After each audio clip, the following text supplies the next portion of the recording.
Hey, how's it going? We're gonna play some Disco Elysium. I know almost nothing about this, pretty much nothing. I don't even really know what type of game this is. RPG? I think?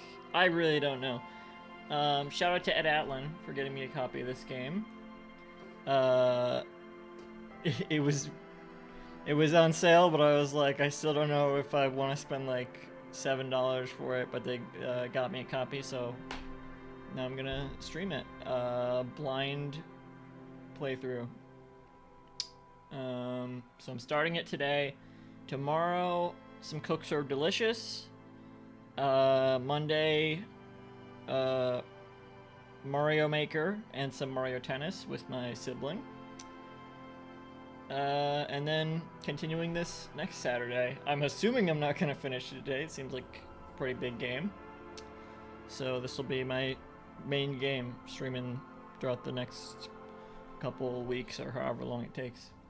Hello Duffley in the chat if you're still here. Oh, right. Hang on.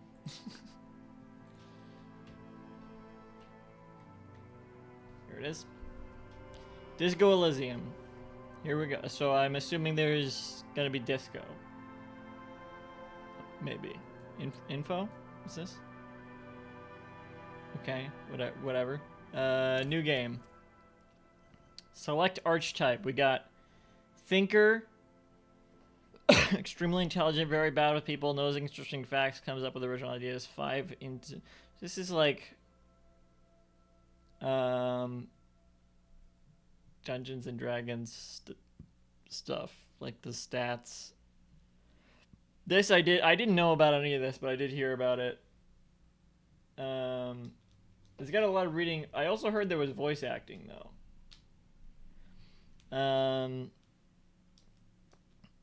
Yeah, I was briefly talking to someone, to some people who had played this game, and they were talking about like their character builds, and I was like, oh god, I don't know anything about that sort of thing. I've never played a game like that before. I don't think I've ever played anything like this before. So thinker, extremely intelligent, very bad with people, knows interesting facts, comes up with original ideas. The thinker. However old this character is. The however how many years old this character is. Year old. Thinker. Extremely intelligent. Very bad with people. Knows interesting facts. Comes up with original ideas. Can't talk. Too busy thinking. Only cares about thinking. Alright, that one's interesting. Sensitive. Very this is like the default. Sensitive, very psychological, a magnetic personality, but unstable. That sounds fun. Might begin to lose his mind. Extremely physical, interacts with the world through his body, gets things done, but dumb as a rock. This is physical. Let's see. Let's create our own. Let's make things more unique. I don't know. So intellect. How many points do I have? Let's set everything to 0, or let's set everything to 1. I can't do 0. Let's set everything to 1 and see how. So I can go up to 6, seemingly for each of them. Yes. Okay. Motors. How agile? I don't know. 3. Wait.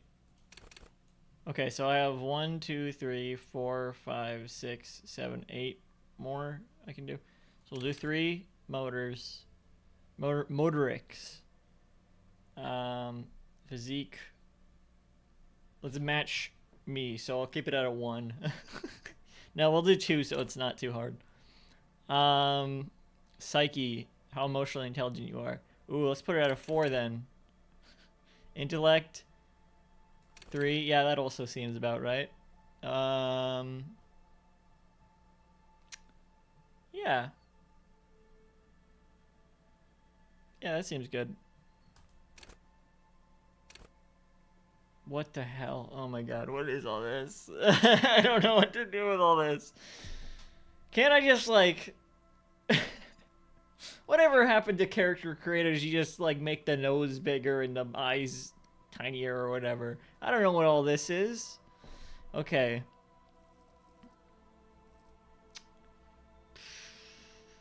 I literally don't know what I'm looking at. Like, this is overwhelming. Wield raw intellectual power to deduce the world. Do I? So I pick a move for everything. Okay. Oh, all right. So these are like, I pick one of these that match however many points I have. So, logic. Wield raw intellectual power to deduce the world. Okay. Call upon all your knowledge, produce fascinating trivia. That seems about right. That seems like what my knowledge base is. Practice the art of persuasion. Enjoy rigorous intellectual discourse. Okay, nope, that's not me. Play the actor, lie, and detect lies. Oh, that sounds fun, though.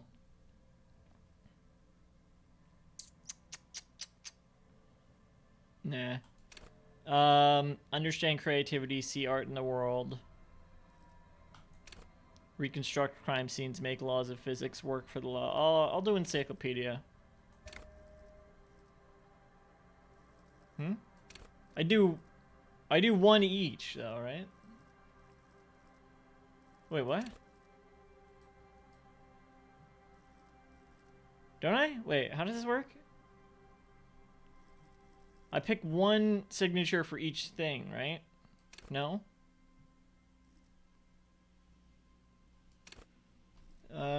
Psyche. So volition. Hold yourself together. Keep your morale up.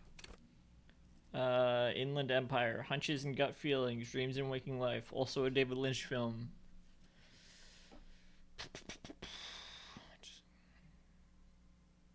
Okay. Empathy. Understand others. Work your mirror neurons. Alright. Authority. Intimidate the public. Assert yourself. Esprit de corps. Core. Connect to Station 41. Understand cop culture. No. Suggestion. Charm men and women. Play the puppet master. I'll do empathy. Alright, it does seem like it's like switching. So I can only pick one. Wait, what? Pick one. Where's the bowl? Oh my god, there's so much info. I knew there would be a lot of reading, but I don't. This much like reading in the character creator is like, I don't know what to do with that. Boy. All right, let's look at the rest. So I guess I'm still on encyclopedia for now. But we'll go with. I don't know how that works. Yeah, I gotta confirm it, but like. Can I only pick one per thing? Yeah, where's the? I want the the spider burger to be my signature move. This looks like a spider burger. Is this it? Endurance. Take the blows. Don't let the world kill you. That's not me. Okay. Shrug off the pain, they'll have to hurt you more. Nope, that's not me. Flex powerful muscles, enjoy healthy organs, not me. Go to party planet, love and be loved by drugs, nope. Raise the hair on your neck, tune into the city. What? Let the body take control, threaten people. What? Ready, aim, and fire. See, hear, and smell everything, let no detail go unnoticed. The quickest to react, an untouchable man. Sneak under their noses, stun with immense panache. Master machines, pick locks and pockets. Straighten your back, keep your poker face. That's not me either. Oh, I don't know. Encyclopedia. All right, there. I guess I'm just I'm locked in. The Furies are at home in the mirror. It is their address. Even the clearest water, if deep enough, can drown. R.S. Thomas. All right. Well, the quote disappeared, and the button, like, Maybe give. It's like, are you ready to begin? How about I'm ready when I finish reading the quote that went away very quickly. There is nothing, only warm primordial blackness. Your conscious ferments in it. Let me know if it's too quiet or No too loud. larger than a single grain of malt. You don't have to do anything anymore. Woo. Okay. That's my ancient reptilian brain speaking to me. Ever. All right. I'm not well. I guess I'm on autopilot the rest of the game. Never, ever. I mean, I won't do anything then. An inordinate amount of time passes. It is utterly void of struggle. No ex-wives are contained within it. There's no option to keep not doing anything. But what are you talking? Ex-wives? What? An awareness creeps up on you. A mass lies hidden in your dead angle, soaking in some lurid acidic sauce. It's bloated and shameful. A ball of meat surrounding you. This is a terrible line of questioning, and it will only lead to more awareness of the meat thing. No idea what you're talking about. No, I wanted to know about the X something. What are you talking about? Or I feel like I should keep doing nothing because that's what they said. But plunge back into the fathomless deep would lead to me doing nothing, but it's also doing something in the X. So just tell me about the X something. Ex-tenderness. It is foolish of you to resurface to the loss. Not after all the damage you suffered to get here. Some of it irreversible. Stay. Sail with me through the abyss of pelagic zone. This coffee I was drinking during the Battleship hosting stream smells like atomic fireballs.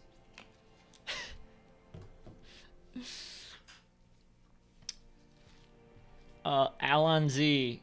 Is that a Doctor Who thing or something? Alan Z, never let me go. No, I want to get off now. I like pain and burning light and wanting things from people who don't want to give them to me.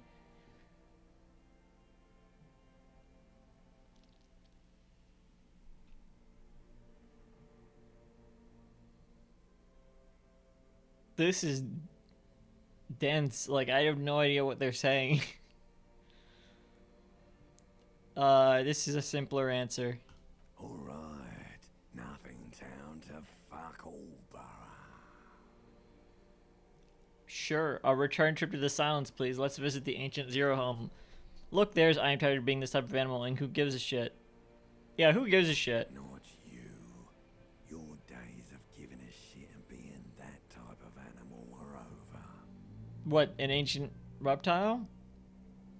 Don't stop, keep singing. Sing me the song Death. Wait, no, I need to belittle myself instead. Is this going to get any more, like, comprehensible? What is happening? One moment.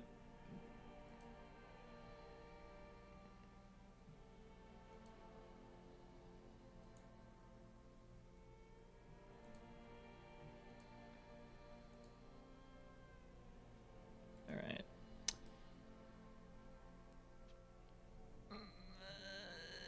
Will I just die if I choose this?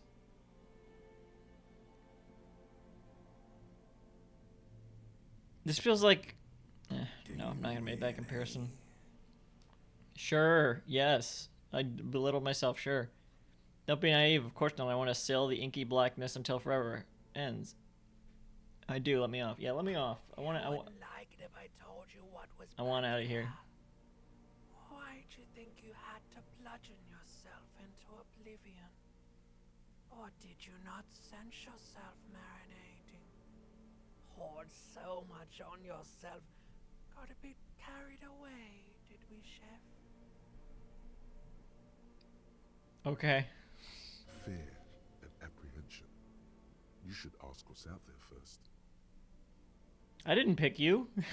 What is this is the Inland Empire thing again. What? What's out there? Wait, I did this to myself? Tell me what's waiting for me. I don't care, I'm an idiot, a brave idiot. What's waiting for me? I don't... Sure. There's this giant ball there. And evil apes. And the evil apes are juking it out on the ball. I thought it said dunking it out on the ball. You're one of them. Stupid apes, I'm fucking balling. All just evil apes juking it out on a giant ball. Oh, the Earth.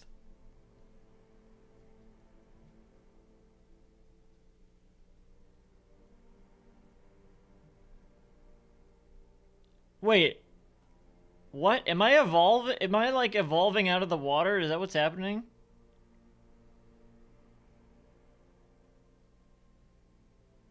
They're talking about the primordial ooze.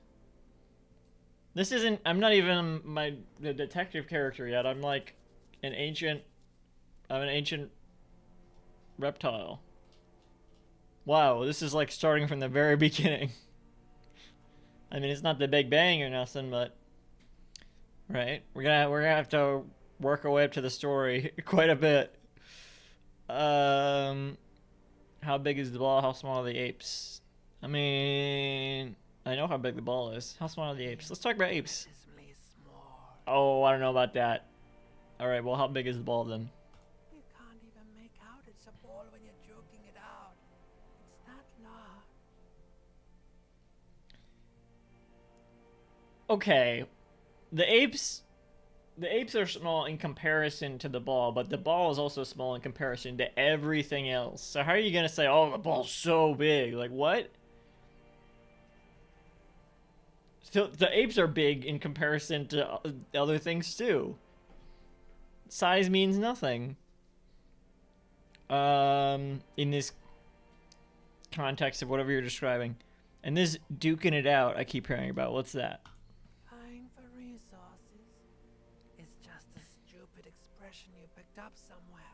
The part of the presentation you want to take home with you is this. You have to beat the other evil apes in the face, or you lose.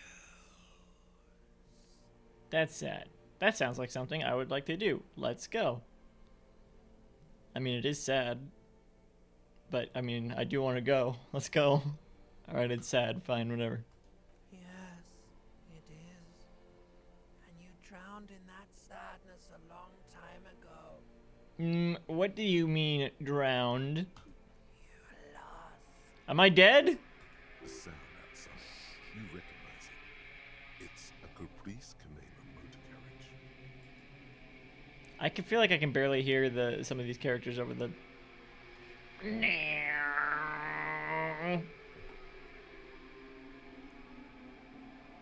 Oh, I guess over the Caprice Kingdom motor carriage. Oh, I opened my eyes. Yes, open my eyes. What's going on?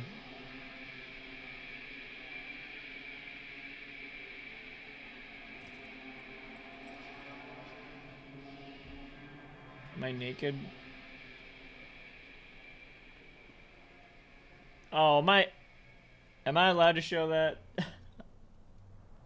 Uh-oh.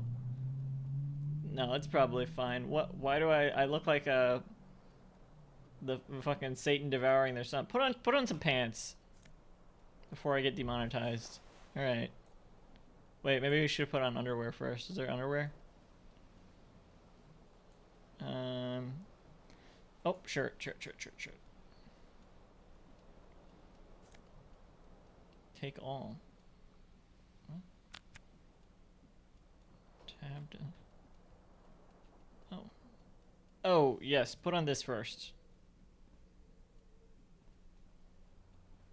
Looks like I have a hangover. Yeah,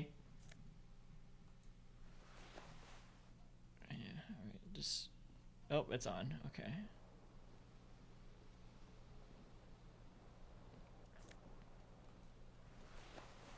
Alright. Looks like we're good to go. Let's look around a little bit more. What's You this? hear a jingle. Keys are clinking in the pocket of your flare-cut pants. Fish him out? It says whirling in rags on the aluminium key ring. There is a single key on the ring. The number 1 is etched on it It should open the door. Which door? This door? Well, hang on. Let's take this, I guess, maybe? Magnum-sized bottle of Commodore Red. It's empty. Well, take it anyway, man. Could be useful in like a fight or... No, right. Fine. Fine. Take all... Well, can we just listen to it? Wait, listen to it. Oh, it's empty. Looks like someone tore out the tape while the song was playing. There used to be a tape in this case, but it was destroyed. Oh, it's an empty case. It was destroyed in a fit of rage. Something about the Atenier's single smallest church in Saint Sains must have rubbed someone the wrong way. The label says the song was recorded in 43. Yeah, well, when are we now? We've got a jacket, shirt, pants, keys. All right. Patch on the back of the jacket.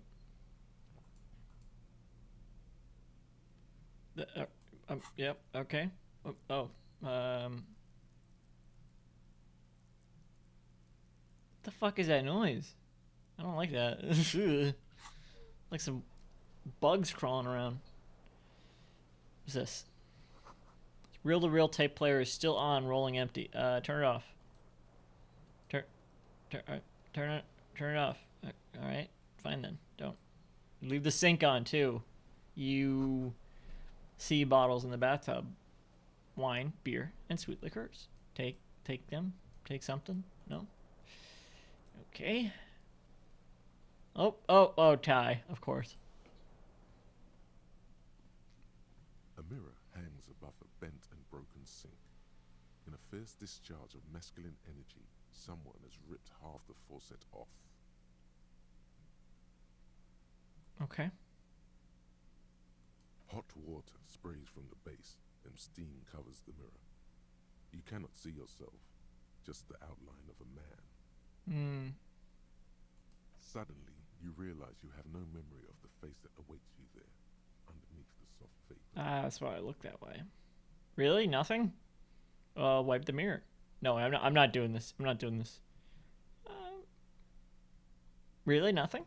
Really, all recollection of the person you are, the people in your life, and even the world you're in, has drowned in a sea of blood alcohol. Blood out. Oh. This was no mere night of drinking. It was a deluge of world-ending proportions. I mean, I'm gonna have to see eventually anyway, so let's wipe the mirror. As you slowly reach your hand towards the surface of the mirror. Yes. Abort. You clearly have not thought this through. You won't like what you see there, and you will never unbecome it. I can already see what I look like just walking around, so I don't care. Well, maybe I should touch it first, make sure there's nothing wrong with my face. Better not to leave. Yeah, sure, let's touch it. There is definitely something wrong with it. Well, what's wrong? How bad could it be? Where to even begin? There is the bloatedness, then the swollenness. It's like there's an upholstery of alcohol underneath your skin. Okay. I'm sorry. Touch your nose. At least my tongue is okay. Touch your tongue. I'm scared. I want to stop doing this. Wipe the mirror now.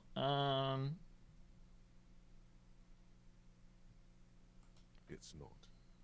It's swollen and snail-like, wriggling between your fingers. Tongues are just kind of like that. What about the nose? Bet you are.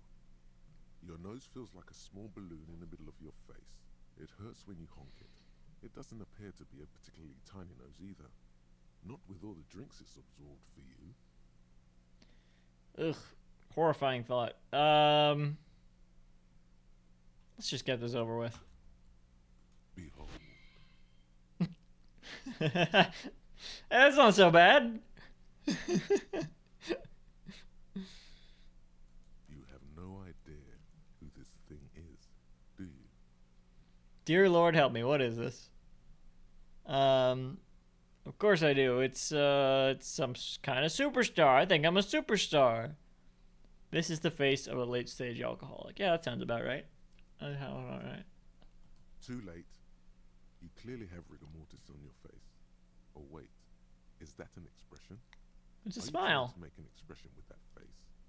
Why? Why not? I'm not making it. The face is making it itself. I have no idea why it's there. It just is. Yeah, I have no control over the face. Please stop. It's horrible. You're scaring yourself. Okay, try to stop. No, keep making the face. No, I'm gonna keep making it. You can't, can you? It's like it's not even voluntary anymore. Well, I chose to You've keep worn doing that it, so grin to your face, and now it won't come off. we'll see about that. What does it even mean? What is the emotion you're trying to convey? Smugness? Superstardom. God, I don't know. It's indescribable. I think it's supposed to look suggestive. I'm afraid it's meant for the ladies. I'm insinuating that I'm vaguely sympathetic. I think I'm sort of pulling it off, too, in a sad has-been kind of way. There is some charm to it. It's an expression of pain. Yeah, that tracks. That tracks. You are correct. Alright. Oh, I get points for that? So I get encyclopedia, dig deep into your mind to locate the source of the expression. Oh, are my spending points?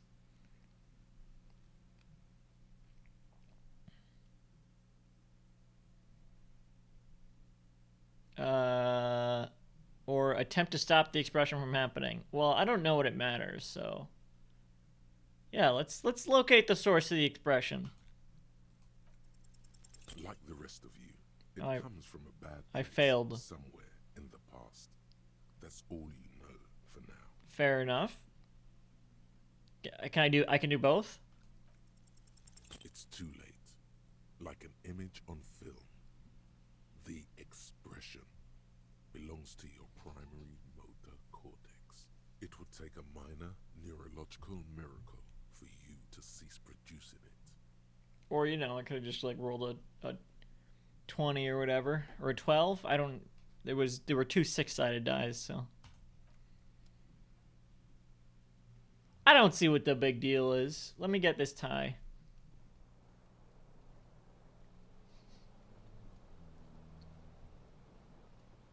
Pick up the pace. This fan has two chamber switches.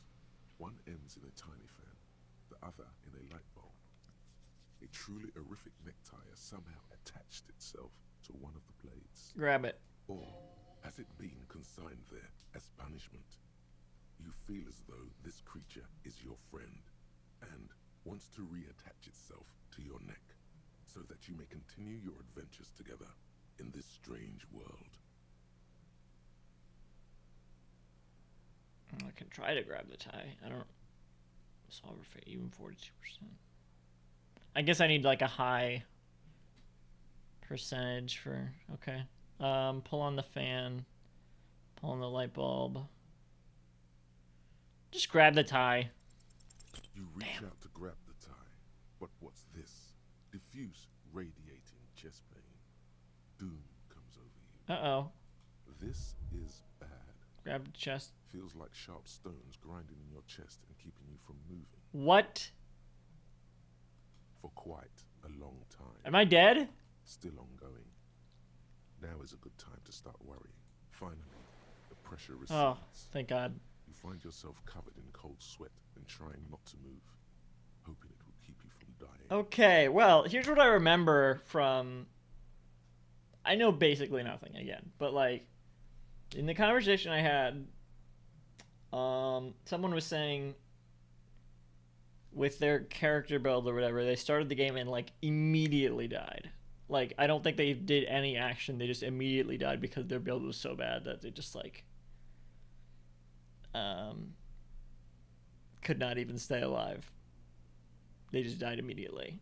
So I wonder if I mean, it seems like the character's pretty susceptible to death anyway. But maybe if I had maybe put more points into like physicality, maybe that would have been more.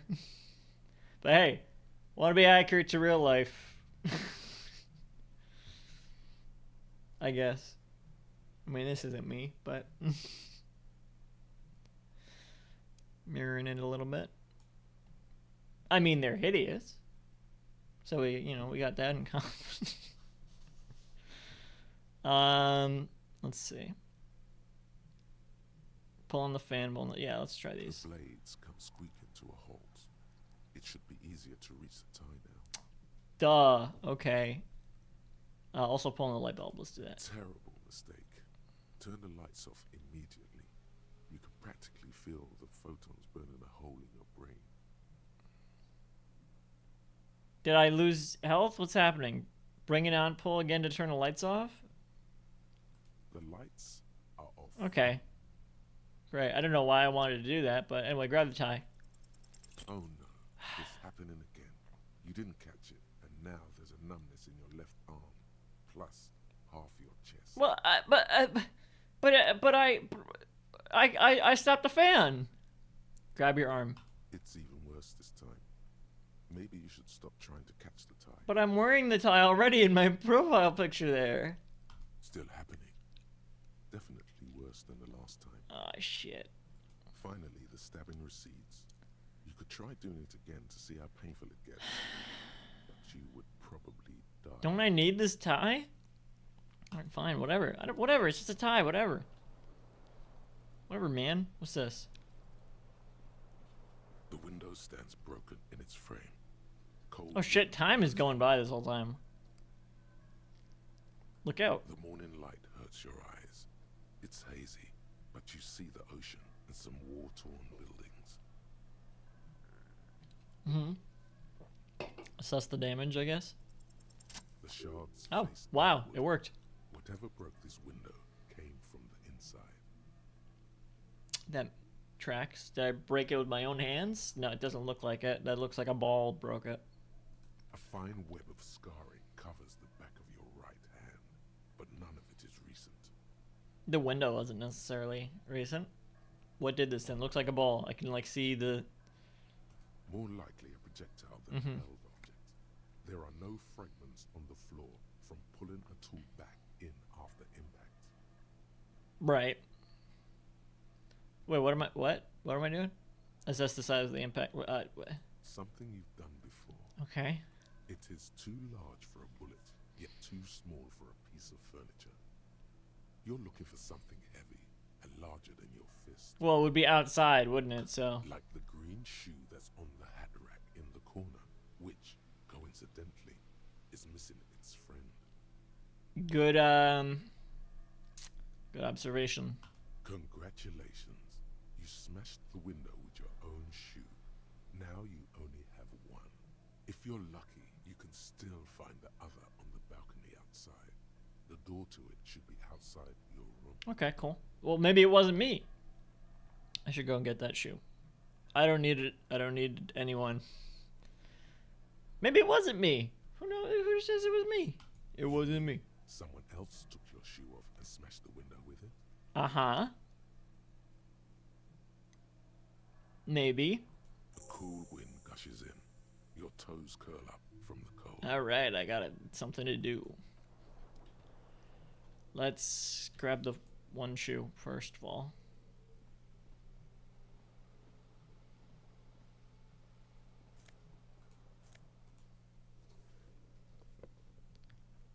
Oh.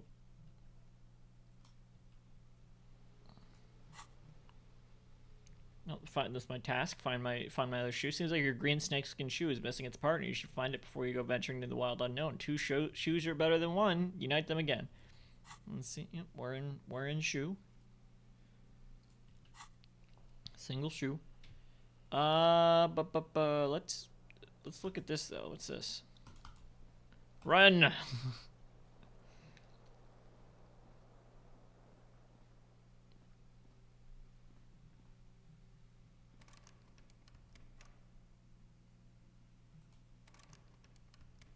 Okay, well that's locked.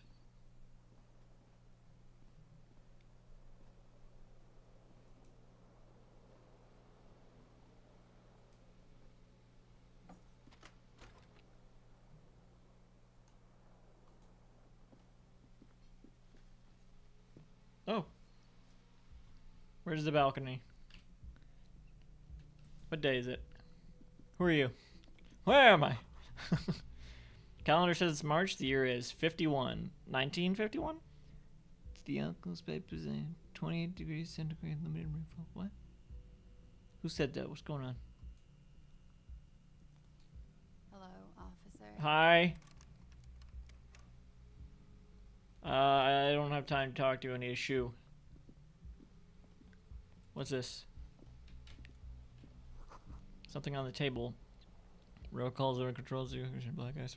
Oh, it's the weather coming from the radio. Something on the table. What? Money? Yoink. Is the balcony this way? Red checks can be tried only once. Failed white checks can be retried by increasing the relevant skill. Yes, okay. Here's the balcony, and here is my shoe. Window doesn't look broken. Alright, got it. 51. Maybe 2051? What's this? What's going on? There they both are. Two identical shoes, both copiously green and indiscriminately snakeskin, reunited on your feet. Cool, I did it. Like two baby crocodiles. How do they fit? Discard that. Well, look, I might as well continue the line of thought. How do they fit? Good. They're balanced. Comfy. Feels Guild like the morale only good 0. thing about you right now, truth be told. Okay. Yep. Yep. How do I close this? Close this. I don't need whatever.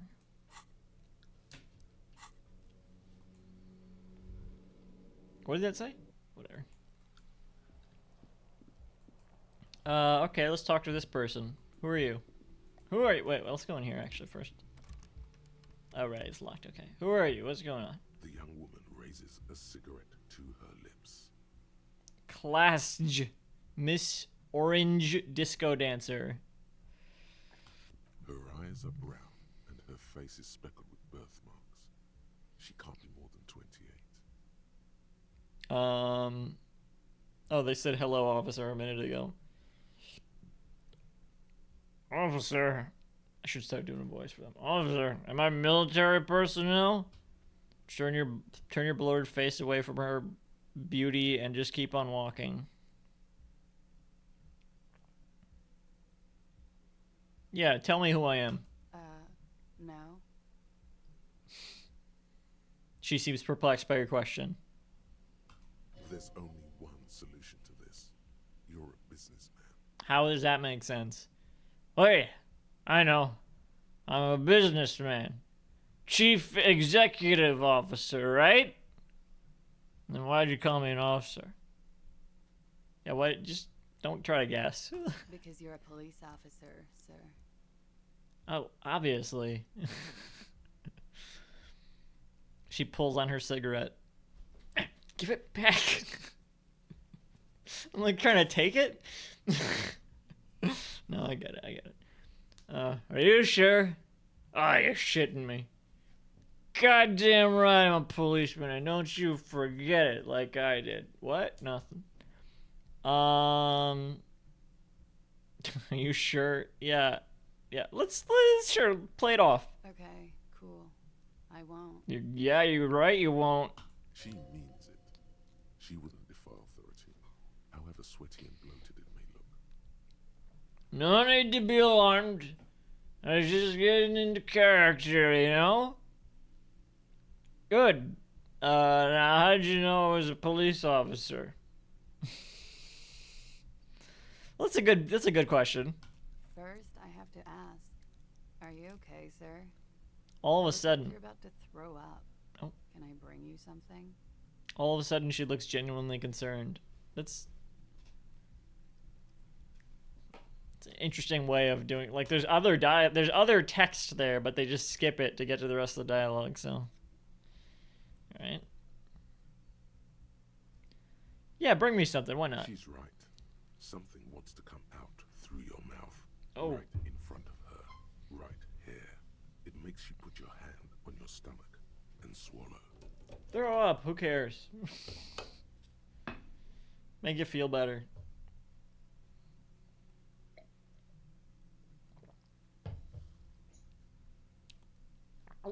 I'm fine. Answer the question. Oh, I feel wretched. Am I British? Tell me, how do you know I'm with the police? I'll like go in and out of British.